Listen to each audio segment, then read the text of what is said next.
కాంగ్రెస్ నాయకుడు అంబర్పేట్ ఇన్ఛార్జ్ రోహిన్ రెడ్డి గారు నన్ను చెప్పండి. అత్యధిక మున్సిపాలిటీలు కూడా ఇప్పుడు కాంగ్రెస్ కైవసం చేసుకున్నారు. మేము 23 నుంచి ప్రతి దాంట్లో కూడా మేమే గెలుచుకుంటూ పోతున్నాం. దీంట్లో కూడా మేమే గెలిచినాం. రానున్న ఎలక్షన్స్లో కూడా మేమే గెలుస్తాం.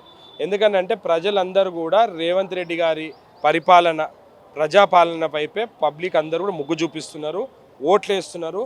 రేవంత్ రెడ్డి గారికి అండగా మేము ఉంటున్నామని చెప్పి ప్రజలందరూ కూడా ఆయన ప్రోత్సహిస్తున్నారు.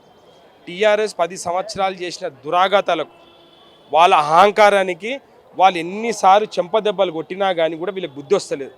కాబట్టి ఇప్పటికైనా కానీ వాళ్ళకి బుద్ధి రాదు. కానీ నేను దేవుణ్ణి ఒక కోరిక కోరుకుంటున్నా, ఏదన్నా చేసి కేటీఆర్ కొంచెం బుద్ధి జ్ఞానం కలిగించాల్సిందిగా నేను విజ్ఞప్తి. అంటే మీరు అధికార దుర్వినియోగానికి పాల్పడారని చెప్పేసి కూడా బీఆర్ఎస్ నాయకులు నేత అంగం తేడా, ఓడిపోయిన ప్రతిసారి ఇదే డైలాగ్ కొడుతుంటాడు ఆయన. అధికార దుర్వినియోగం, డబ్బు, వాళ్ళ దగ్గర అధికారము డబ్బులు ఉన్నప్పుడే కాంగ్రెస్ పార్టీ అధికారంలోకి వచ్చింది. మేము 6 గ్యారంటీలు నమ్ముకొని, ప్రజాపాలన నమ్ముకొని మేము ముందుకు పోతున్నాం. ప్రజలందరూ కూడా సుభిక్షంగా ఉంది కాబట్టి కాంగ్రెస్ పార్టీకి ఓట్లేస్తాం. కాబట్టి ఒకటేసారి కేటీఆర్ నేర్చుకోవాల్సింది ఏంటంటే, ఇట్లాంటి పిచ్చి పిచ్చి మాటలు మాట్లాడితే ప్రజలు హర్షించరు. కాబట్టి ఇప్పటికైనా కొంచెం బుద్ధి జ్ఞానంతో మాట్లాడితే, ఇప్పటికైనా పబ్లిక్లో నువ్వు నీ స్థాయి ఎక్కడి దగ్గర దిగజారిందో ఒకసారి అంచనా వేసుకోవాల్సిందిగా నాకు ఒకసారి విజ్ఞప్తి చేస్తాను. అంటే మీరు పెన్షన్లు కూడా ఇవ్వట్లేదు, ఉద్యోగాలు కూడా కల్పించలేదు అని చెప్పేసి కూడా మున్సిపల్ ఎన్నికల్లో కూడా ప్రచారం చేస్తారు. ఓట్లు వేసిన వాళ్ళందరూ కూడా చదువుకున్నోలే కదా. వాళ్ళకు ఉద్యోగాలు రాకపోతే మాకు ఓట్లు వేస్తుండేనా? పెన్షన్లు రాకపోతే మాకు ఓట్లు వేస్తుండేనా? వాళ్ళకు రైతు రుణమాఫీ కాకపోతే వాళ్ళు మాకు ఓట్లు వేస్తుండేనా? వాళ్ళకు రైతు బంధు రాకపోతే ఓట్లు వేస్తుండేనా? వాళ్ళకి ఫ్రీ బస్సు రాకపోతే ఓట్లు వేస్తుండేనా? వాళ్ళకి 500 రూపాయల సిలిండర్ రాకపోతే ఓట్లు వేస్తుండేనా? వాళ్ళకి 200 రూపాయలకి యూనిట్లు ఫ్రీ రాకపోతే ఓట్లు వేస్తుండేనా? వాళ్ళకి సన్న బియ్యం రాకపోతే ఓట్లు వేస్తుండేనా? ఇడ్లీ ఇచ్చినాక ముఖ్యమంత్రి గారికి ఓట్లు ఎందుకు వేయరండి ప్రజాపాలనకు? అంటే ఇప్పుడు 2 సంవత్సరాల కాంగ్రెస్ పాలనకి ఇది ఒక రెఫరెండంగా తీసుకోవచ్చు. ముఖ్యమంత్రి గారు మొన్న చెప్పింది కదా, 12 సంవత్సరాల బీజేపీ పాలన, 10 సంవత్సరాల గత టీఆర్ఎస్ ప్రభుత్వ పాలన, 2 సంవత్సరాలు నా పాలన చూసి ఓటేమని చెప్పి రేవంత్ రెడ్డి గారే విజ్ఞప్తి చేసిండ్రు. ప్రజలు ఓట్లు వేసిండ్రు, అయిపోయింది. మేము గెలిచినాము కదా, మేమే కదా ఛాంపియను.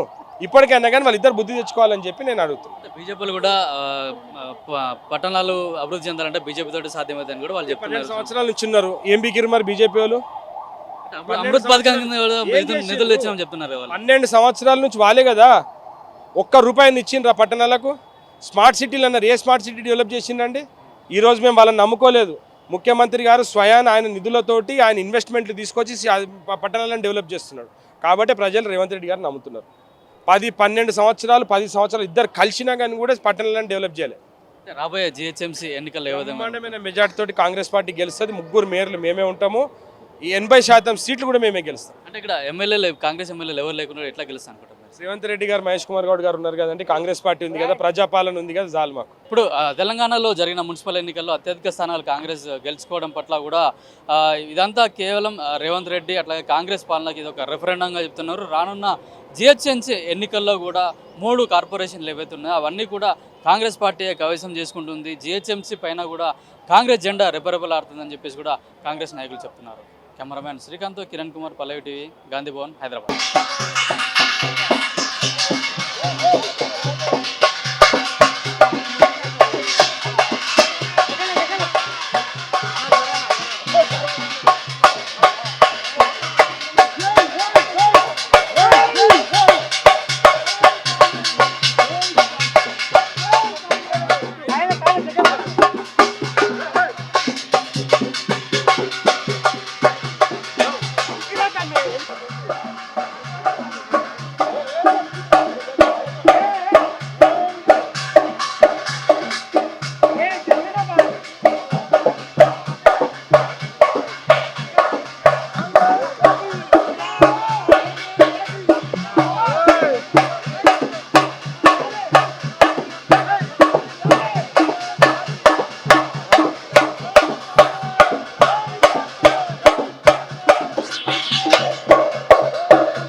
లోగో తీసి సౌండ్ సౌండ్